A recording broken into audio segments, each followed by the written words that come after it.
All right, hello. We're going to do section 2.7 today. This is on applications to computer graphics.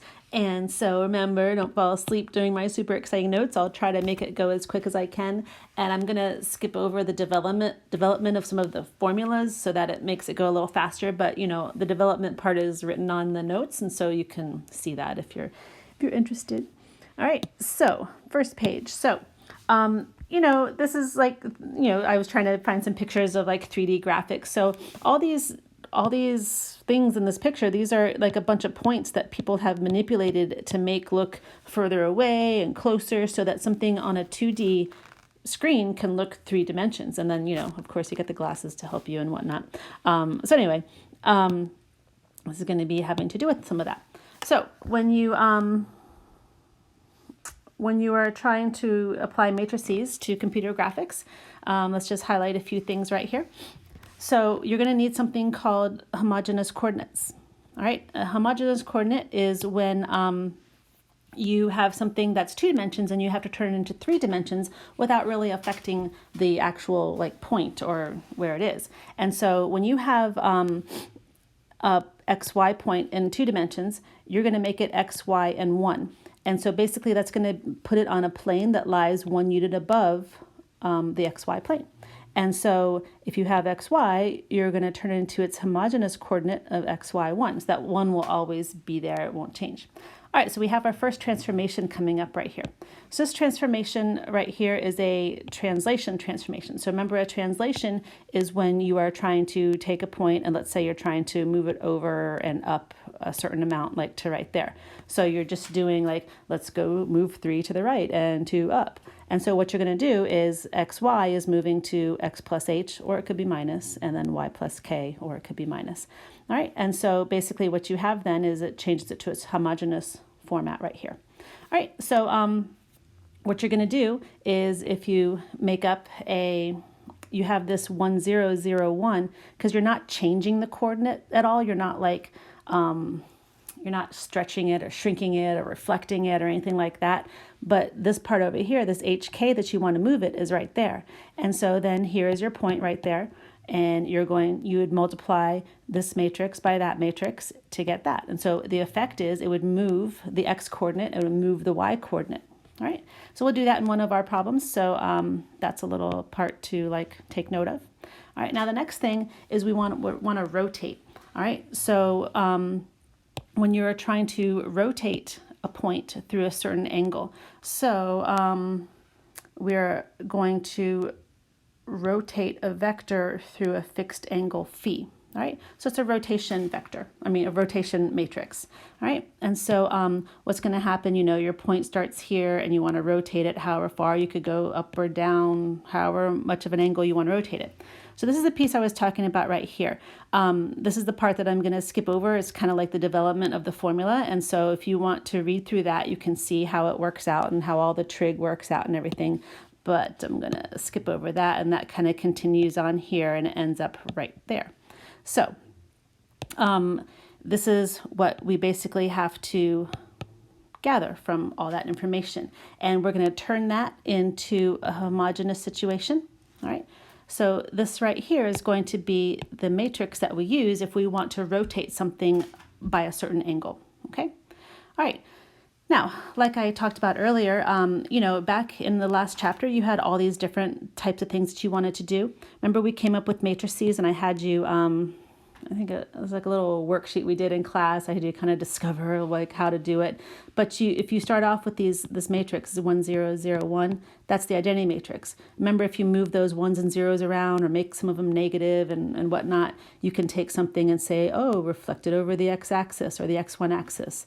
Or, oh, take this point and reflect it over the x2 axis, or reflect it over the line y equals x, those type of things. And so those 4 pieces are going to go right here, whatever you want to do. So this one is reflecting through the line y equals x. So anytime you want to do one of those movements that we discussed before, you put it in a 3 by 3 matrix. You have 0, 0, 1 always here and 0, 0, 1 again.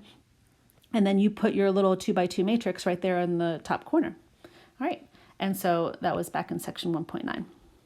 All right, So remember that the order of the matrices matters here. And if somebody gives you a list of things to do, you want to put the first thing closest to what you're changing. Then you put the second thing after, and then the third thing if there's a third thing. And then if you multiply these together in that order, that will produce your transformation matrix. Okay. All right, so I think we have a couple examples to do here. All right, so in example 1, we want a 3 by 3 matrix that produces, example 1 and 2, produces these transformations in this order. All right, so, and we want homogeneous coordinates. All right, so I want to translate by -2, 3. So that's going to be that HK thing we talked about first. And then I want to scale. I want to multiply the x coordinate by 0.8 and the y coordinate by 1.2. All right, so this is my first action. This is my second action. So I have to kind of go backwards here. My second action goes last. That's the second one.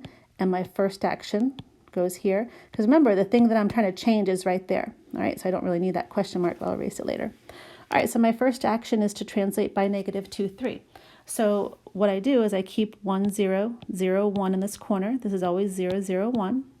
And over in the top right side, what I do is I put that point. I want to go -2 and +3. So you put -2 and +3 right there.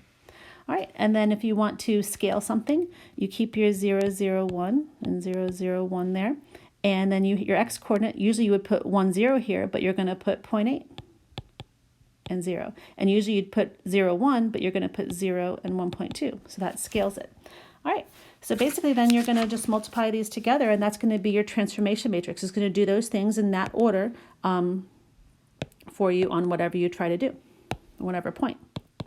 All right, and so we multiply those together and we get our transformation matrix 0.8, 0, and -1.6, and you get 0, 1.2, and 3.6, and 0, 0, 1.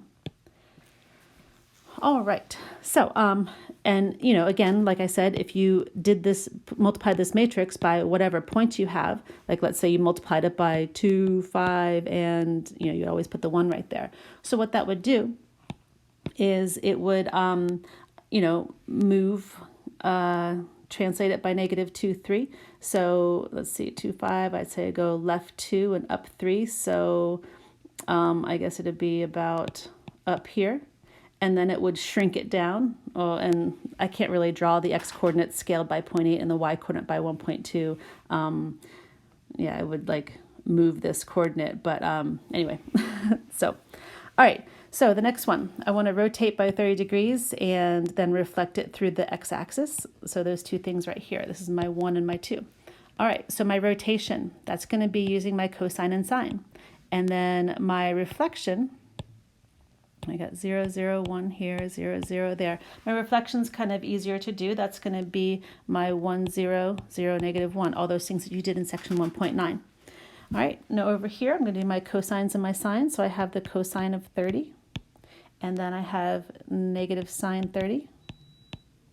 And then we got 0, 0, 1 here. And then the next row is sine 30, and then cosine of 30. All right, and then 0, 0, 1. Now, when I would do this for real, you know, you could put these things in your calculator this way, but it would turn them to all decimals. So if you want to keep it like nice and pretty, you know, cosine of 30 is square root 3 over 2. Sine of 30 is 1/2, so -1/2. Sine of 30 is 1/2 here, and then this one's square root 3 over 2. So you could use those values. So that way when you multiply it, you have to multiply it by hand. But remember, you know, there's lots of zeros and ones in here, and so it's not really going to like be that difficult. So I would get this final matrix of radical 3 over 2, -1/2, and then I would get 0. The second row would be -1/2, negative radical 3 over 2, and 0, and then 0, 0, 1. So what would happen there if I applied this to a point? I would get something like, let's say I had a point right here. It would rotate it 30 degrees. You know, to there, and then it would reflect it over the x-axis, so like right there. Okay. All right, so next with computer graphics. So the newest and most exciting work in computer graphics is connected with molecular modeling. All right, so anyway, so you know, you see on all the TV shows, people are like have this 3D picture in front of them in the air, and then they rotate it all around.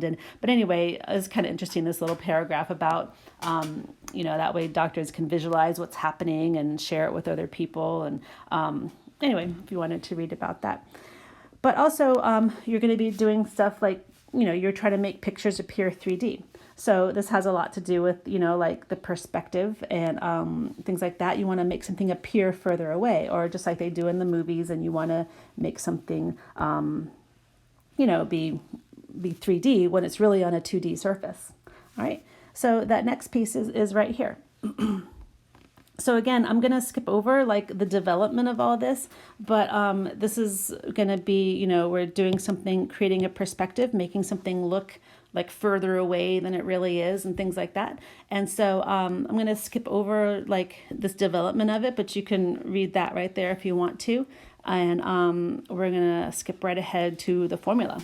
So basically what you're going to do is take this matrix right here, and you are going, when something, you want it to appear a certain distance away, that's going to be your D value. So this D value right here is, oh, I should have filled it out on the last page. I'm sorry. I had it there. Yeah. There's your D value.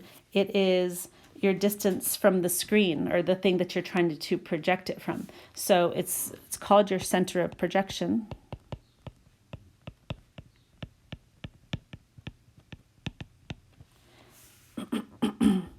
So it's basically your eye position. So it's your distance from what you're trying to project something on. Okay. All right. So I guess I don't have to write that right here. I can erase that. All right. So what you just basically have to be aware of is that D value. And so this matrix right here is going to be the thing that you are using to do your projection. All right. So let's get to the example and you'll see how it works. All right. So in this problem right here, it says you have a triangle with these 3 vertices. So have this triangle right here, and you want to do under a perspective projection where the center of projection is 0, 0, 10. So that's your D value right there. D equals 10. All right. So basically you're saying that you want to project this thing and make it appear 3D, and it's going to be 10 feet away or 10 units away. All right. So let's get started. So I'm basically going to take this matrix and change it to what I need it to be. So I'm going to have my 1s with 0s all the way across. And then the second row is the same. And then I got the third row is all 0s. And the fourth row, I got 0, 0. And I have negative 1/10. And then I finally have a 1 right here.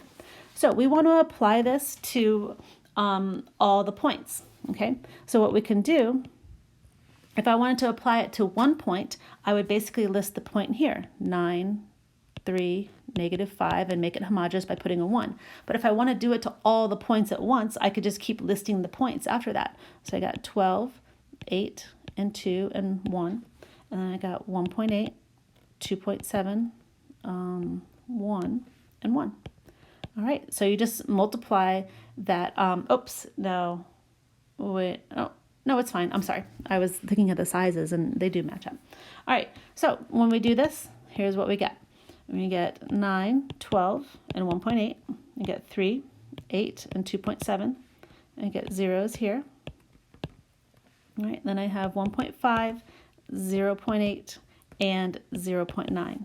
Now, these points, these little things right here at the very bottom, this is going to be like our scale factor. So we're going to have to do something to this, and we're going to use those numbers in a way. And basically what you do is you have your points here. So the first point, we'll call this A, B, and C. So the new first point is, you see that everything stayed the same, but these numbers down here gave me my scale factor. So I would take 9, 3, and 0, that point, and I would divide it by 1.5.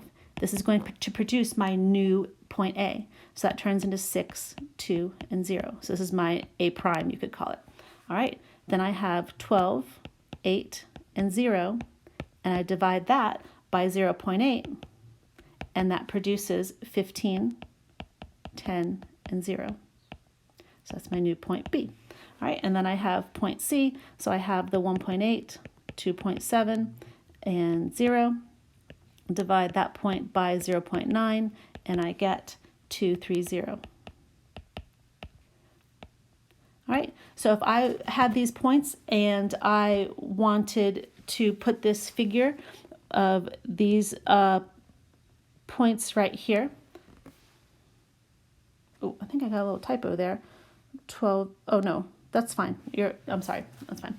On a screen 10 units away from the viewer and appear 3D, I would basically put it at these points over here. Okay. All right, so there's your homework change right there. Section 2.7, you do 2 and 5. There's a practice problem to read on page 165, and then there's a solution to that practice problem on page 167, so read that, and then do number 7, 11, and 19. So 5 problems to do, and I'll see you later. Bye-bye.